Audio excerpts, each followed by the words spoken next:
السلام علیکم ناظرین، میں محمد اسلم حسین سیاست کی عالمی خبروں میں آپ سب کا استقبال کرتا ہوں۔ امریکی صدر جو بائیڈن نے زور دے کر کہا ہے کہ 21ویں صدی کے مسائل کے تناظر میں ایک زیادہ مؤثر اور طاقتور اقوام متحدہ کی ضرورت ہے۔ جو بائیڈن نے اقوام متحدہ کے سیکریٹری جنرل اینٹونی گوٹرس سے نیو یارک میں ملاقات کی۔ وائٹ ہاؤس کے تحریری بیان کے مطابق جو بائیڈن اور گوٹرس نے کہا کہ امریکہ اور اقوام متحدہ بین الاقوامی مسائل پر مل کر کام کرتے رہیں گے۔ ملاقات کے دوران جو بائیڈن نے کہا کہ بطور امریکہ وہ بین الاقوامی اصولوں کے مطابق عالمی مسائل کے حل کے لیے کام کرنے کی کوشش کریں گے۔ میں نے بین الاقوامی ترقی، غربت کے خلاف جنگ اور سلامتی کے مسائل جیسے موضوعات پر گوٹرس کے ساتھ تبادلہ خیال کیا۔ امریکی صدر جو بائیڈن نے 21ویں صدی کے مسائل سے نمٹنے کے لیے زیادہ مؤثر اور طاقتور اقوام متحدہ کی ضرورت پر بھی زور دیا۔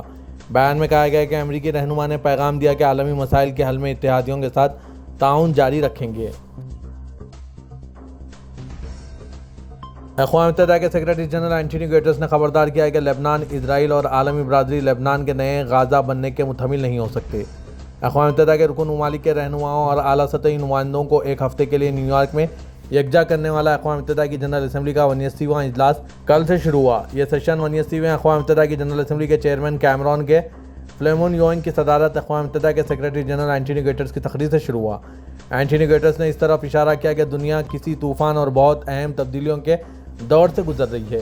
اس وقت درپیش چیلنجز بے مثال ہے اور عالمی حل کی ضرورت ہے۔ اینٹونی گوٹرس نے کہا کہ اس ضرورت کے باوجود جغرافیائی سیاسی دوریاں مسلسل گہری ہوتی جا رہی ہے۔ دنیا میں جنگیں ہو رہی ہیں جن کے انجام تک ہمیں علم نہیں۔ جوہری طاقت کے مظاہرے اور ہتھیار کالے بادلوں کی طرح ہم پر چھائے ہیں۔ ہم ایک ایسی چیز کی طرف بڑھ رہے ہیں جس کے بارے میں ہم سوچنا بھی نہیں چاہتے۔ یہ ایک ایسا بم ہے جو کسی بھی لمحے پھٹ سکتا ہے اور پوری دنیا کو اپنی لپیٹ میں لے سکتا ہے۔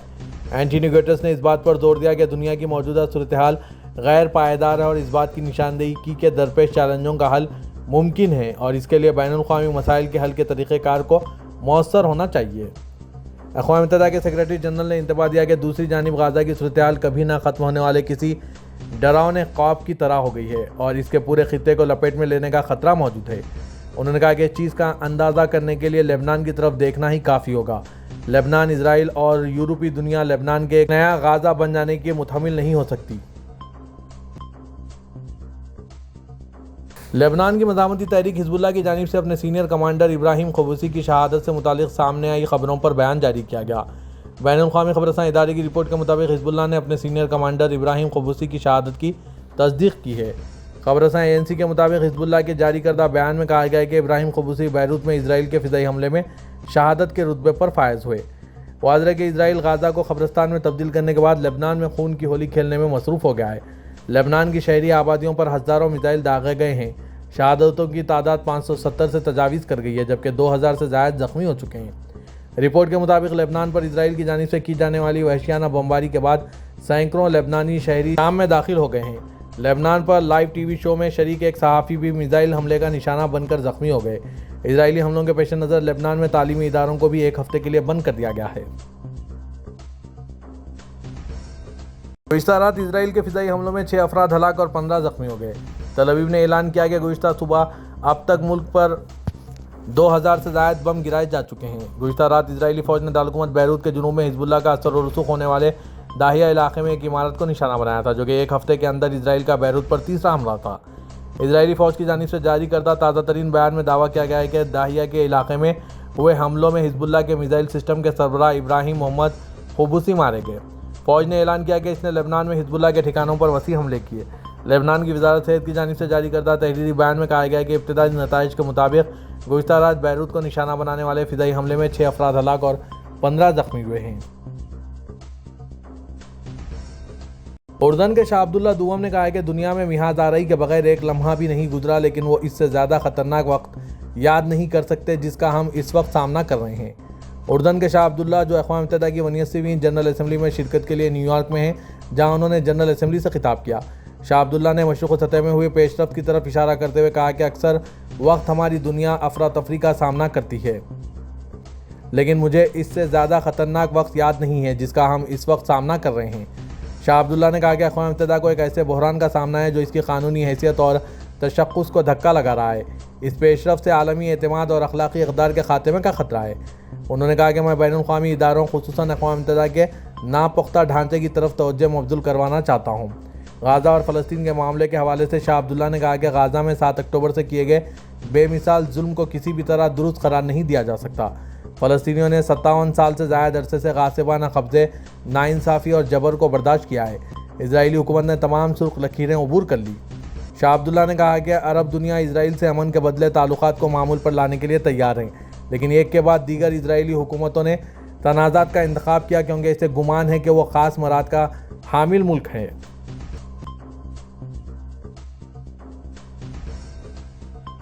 ایران کے صدر مسعود پزشکیان نے کہا ہے کہ مغربی ممالک اسرائیل کو جدید ہتھیاروں کے ساتھ تعاون فراہم کر رہے ہیں اور حزب اللہ اکیلے اسرائیل کا مقابلہ نہیں کر سکتی۔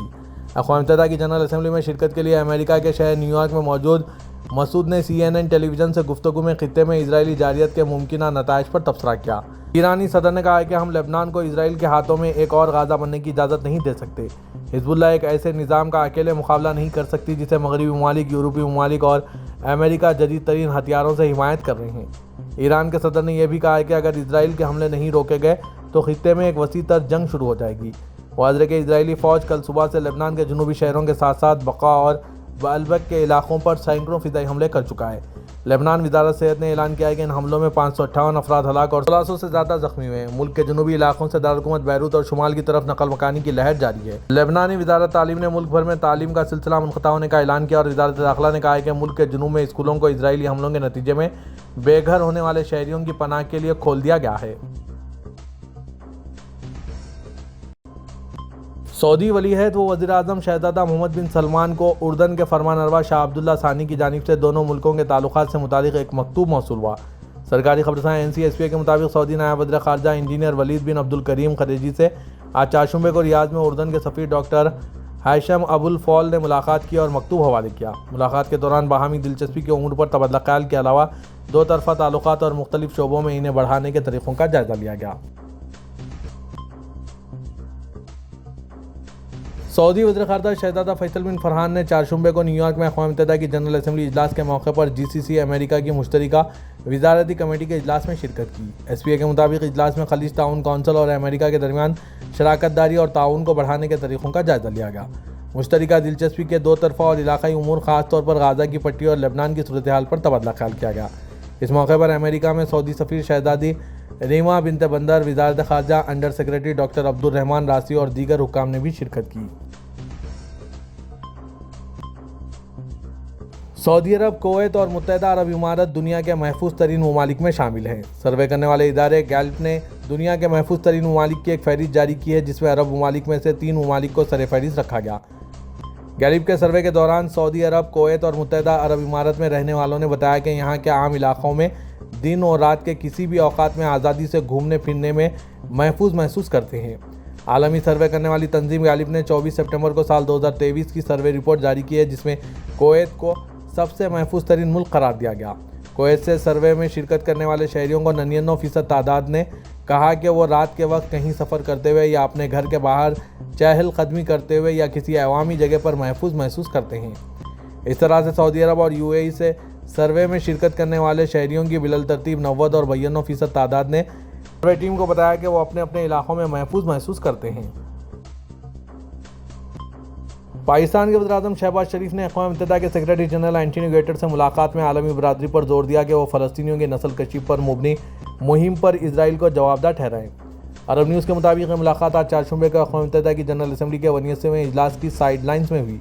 اسرائیل اور حماس کے درمیان 1 سال سے جاری جنگ نے جہاں غازہ کی پٹی کے مکینوں کو محصور کر رکھا ہے، وہیں اب یہ لڑائی لبنان تک وسعت اختیار کرتی دکھائی دے رہی ہے۔ گزشتہ پیر سے اب تک ہوئے حملوں میں لبنان میں بڑی تعداد میں ہلاکتیں ہوئی ہیں۔ لبنان کی وزارت صحت کے مطابق رواں ہفتے ہوئے اسرائیلی حملوں میں 50 بچوں سمیت 560 افراد ہلاک ہوئے ہیں۔ وزیر اعظم پاکستان کے دفتر سے جاری کردہ بیان کے مطابق وزیر اعظم پاکستان نے اسرائیل کی جانب سے فلسطینیوں کی نسل کشی کی مذمت کرتے ہوئے غازہ میں فوری اور غیر مشروط جنگ بندی کا مطالبہ کیا۔ انہوں نے عالمی برادری پر زور دیا کہ وہ اسرائیل کو اس کے جنگی جرائم کے معاملے میں جوابدہ بنائیں۔ وزیر اعظم پاکستان شہباز شریف نے فلسطین کی آزادی اور خود مختار ریاست کی حمایت کے اپنے عزم کا اعادہ کیا۔ قبل ازیں میڈیا سے بات کرتے ہوئے شہباز شریف نے اسرائیل کے لبنان پر تباہ کن فضائی حملوں کی مذمت کی اور فوری جنگ بندی کا مطالبہ کیا۔ انہوں نے اسرائیل حماس جنگ سے متعلق مزید کہا کہ 2 ریاستی حل ہی اس تنازع کو سلجھا سکتے ہیں، پہلے غیر مشروط جنگ بندی اور پھر ریاستی حل، اس کے علاوہ کوئی اور آپشن نہیں ہے۔ صدر ترکی رجب طیب اردغان نے یوکرین کے صدر زیلنسکی سے ملاقات کی۔ اقوام متحدہ کی 71ویں جنرل اسمبلی کے لیے نیو یارک کے دورے پر موجود صدر اردغان نے اپنے رابطے جاری رکھے ہوئے ہیں۔ اپنے رابطوں کے ایک حصے کے طور پر اردغان نے یوکرین کے صدر زیلنسکی کے ساتھ بند کمرے میں ملاقات کی۔ اس کے بعد صدر اردغان نے پاکستانی وزیر اعظم شہباز شریف کو شرف ملاقات بخشا۔ اس دوران ترکیہ پاکستان تعلقات، علاقائی عالمی معاملات پر تبادلہ خیال کیا گیا۔ صدر ترکی اردغان نے اس موقع پر کہا کہ ہم ترکیہ اور پاکستان کے درمیان متعدد شعبوں بالخصوص دفاعی صنعت اور معیشت میں تعلقات کو فروغ دینے کے لیے باہمی اقدامات جاری رکھیں گے۔ اس بات پر زور دیتے ہوئے کہ غزہ میں اسرائیلی حملوں کو روکنے کے لیے جاری کوششوں کو مزید بڑھانے کی اہمیت پر زور دیتے ہوئے اردغان نے کہا کہ ترکیہ مستقل جنگ بندی کو یقینی بنانے، امن کی راہ ہموار کرنے اور فلسطینیوں کو فوری انسانی امداد پہنچانے کی کارروائیوں کو جاری رکھے ہوئے ہیں۔ اردغان نے یونانی وزیر اعظم سے بھی ملاقات کی ہے، ملاقات میں جہاں دو طرفہ تعلقات، علاقائی اور عالمی امور پر تبادلہ خیال ہوا۔ ترکیہ گرینڈ نیشنل اسمبلی کے اسپیکر نومان خرطلمش نے فلسطین کے بعد لبنان میں اسرائیل کی طرف سے کیے جانے والے قتل عام پر سخت رد عمل کا اظہار کیا۔ روس کے دارالحکومت ماسکو کے دورے پر موجود نومان خرطلمش نے رابطوں کا سلسلہ جاری ہے۔ انہوں نے روسی فیڈرل اسمبلی کی فیڈریشن کونسل جنرل اسمبلی میں خطاب کیا۔ اسرائیل کی جارحیت پر رد عمل کا اظہار کرتے ہوئے نومان خرطلمش نے کہا کہ پوری انسانیت کو ایک عظیم امتحان کا سامنا ہے، یہ بتاتے ہوئے کہ مغربی دنیا اسرائیل کی جارحیت کی مکمل حمایت کرتی ہے۔ خرطلمش نے کہا کہ لبنان میں شہریوں کے خلاف ہو رہے جرم اس سطح پر ہیں جس کا انسانیت تصور بھی نہیں کر سکتی۔ ان سائبر کرائمز نے اسرائیل کے مجرمانہ ریکارڈ کو مزید تول دیا ہے۔ ترک اسپیکر نے کہا کہ اسرائیلی وزیر اعظم بنیامین نتنیاہو کے خلاف بین الاقوامی عدالتوں میں مقدمہ چلایا جائے گا اور انہیں اپنے جرائم کا حساب دینا ہوگا۔ انہوں نے یہ بھی کہا کہ ایک مکمل خود مختار فلسطینی ریاست یقینی طور پر قائم ہوگی اور انسانیت اسے تسلیم کرے گی۔